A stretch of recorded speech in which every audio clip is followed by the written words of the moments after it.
अच अच का मतलब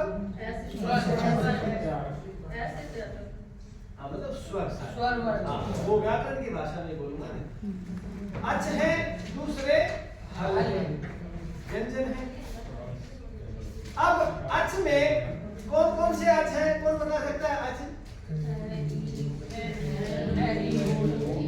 ठीक है, अब देखो 63 वर्ण काउंट कराते हैं। अ ई उ री, ये कितने हो गए? 4।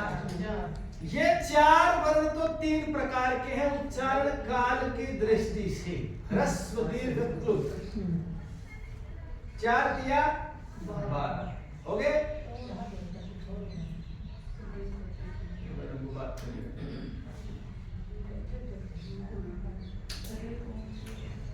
बड़ा आवश्यक काम है तो कोई नहीं, आप बाहर कर सकते हो, कोई दिक्कत नहीं है। कोई कभी कभी ऐसा होता है कि जरूरी बात हो जाती है।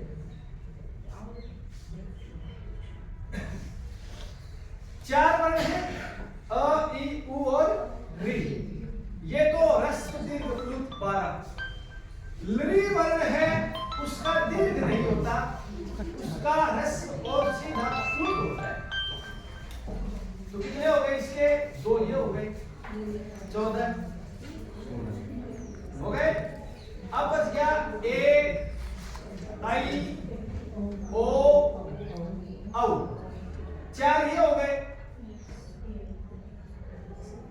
इन चारों का ह्रस्व नहीं होता, दीर्घ और प्लुत होता है। कितना हो गया? 8 ये हो गए, हो गए ना? ध्यान से काउंट कर लेना, क्योंकि मैं लिख नहीं रहा हूं, मेरे से भी वो उसकी हो सकता है, लेकिन 63 वर्ण गिनवा दूंगा आपको। भाई अ ई उ री, ठीक है, लृ ह्रस्व प्लुत ए आई ओ औ, ठीक है जी। अब 5 वर्ग हैं क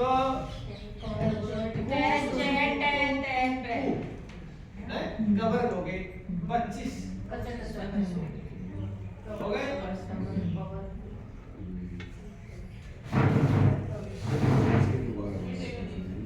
चार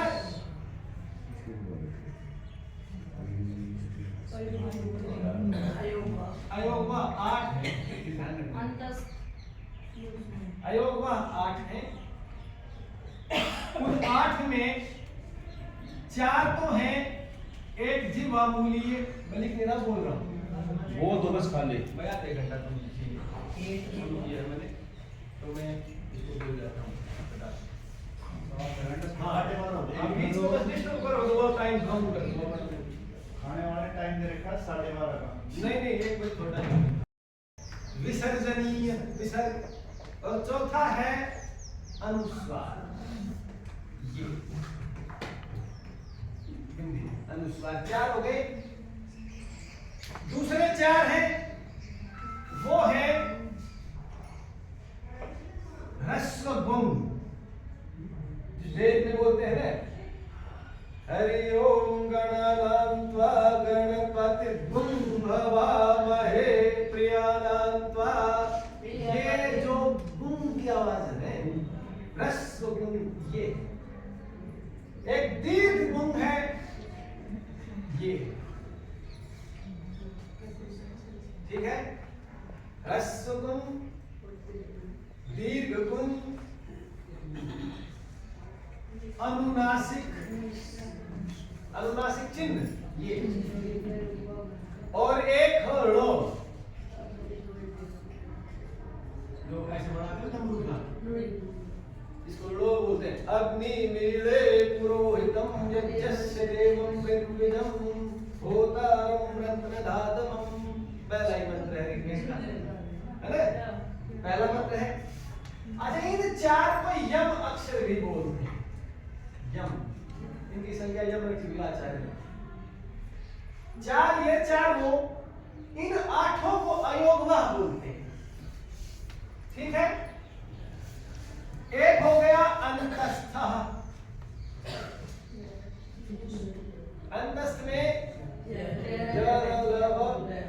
और एक हो गया ऊष, श। ये उच्चारण से भेद होना चाहिए। सुनो देखो उसका उच्चारण।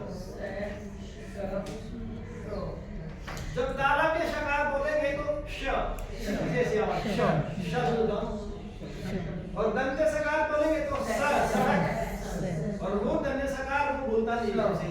कैसे बोलेंगे? जीभ पवित्र मुड़ेगा, अक्षर के साथ आवाज निकलेगी। अब सुनो भाई, जब बोलना आता है तो क्या बोलते हो?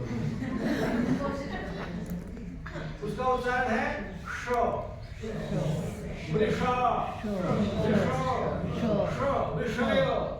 लेकिन अब उसको बोलचाल में क्योंकि शीघ्रता में हम उसका उच्चारण तालव्य के समान करने लगे। विषय ये उच्चारण, ठीक है?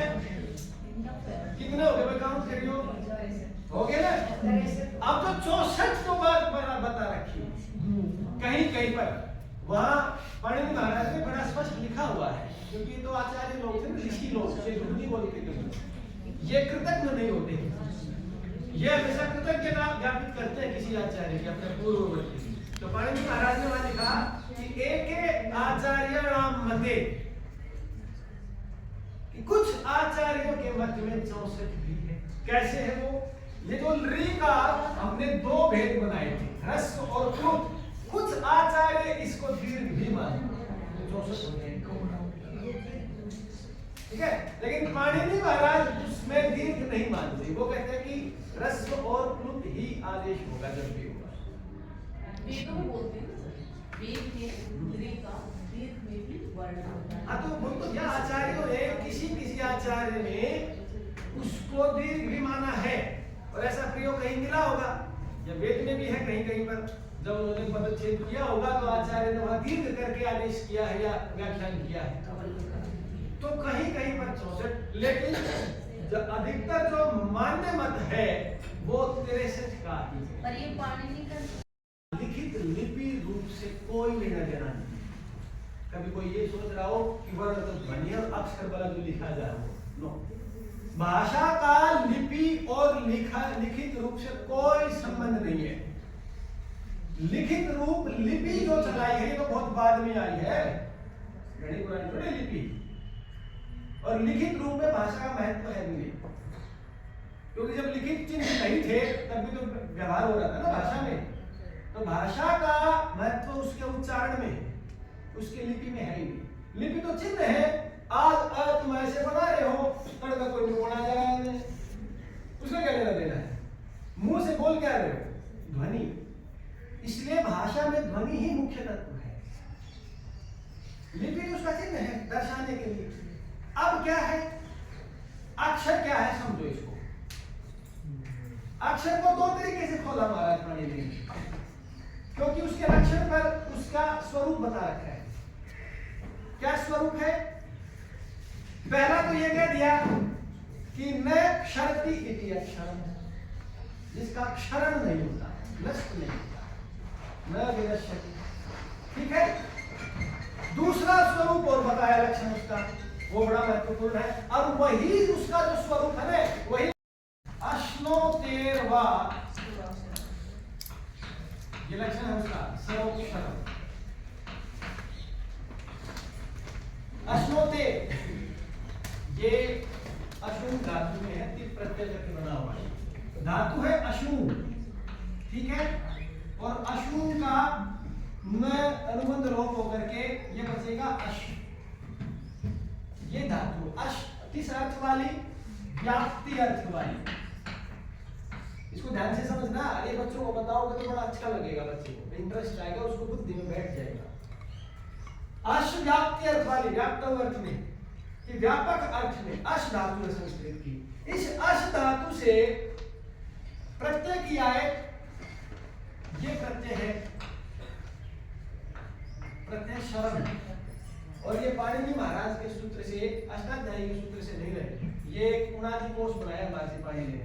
उणादि कोष, उणादि सूत्र है, उसमें एक सूत्र है अशे शरण, कि अश से शरण प्रत्यय हो कर्ता अर्थ में। कर्ता मतलब वाला अर्थ, जैसे करने वाला, प्राप्त होने वाला इस अर्थ में, ठीक है। तो इस अर्थ में अश धातु से सरल प्रत्यय किया। अब ज्यादा इसकी लंबी चौड़ी प्रक्रिया नहीं बताऊंगा, बस इतना समझ लो कि इस अश को सरल करके ये बचेगा सर, ऐसे न का लोप हो गया, ठीक है। इस श को पहले ये आदेश करेगा, एक सूत्र है वृश्च भ्रश्च श्री समृद्ध यजराज राजन कि इन अश आदि अंगों को मूर्धन्य शकार आदेश हो जाए, मूर्धन्य इस श को मूर्धन्य आदेश कर दो, ये हो गया, ये देखो हो गया। आगे फिर सर है, अब ये हो गया। फिर एक सूत्र है षडोपकशी कि सकारादि प्रत्यय परे रहते श के स्थान पर क आदेश हो जाएगा, तो ये बन गया और फिर बन गया सर। अब एक सूत्र फिर है आदेश प्रत्यय कि इण या कवर्ग से परे प्रत्यय के सकार को फिर मूर्धन्य आदेश कर दिया। तो अब ये देखो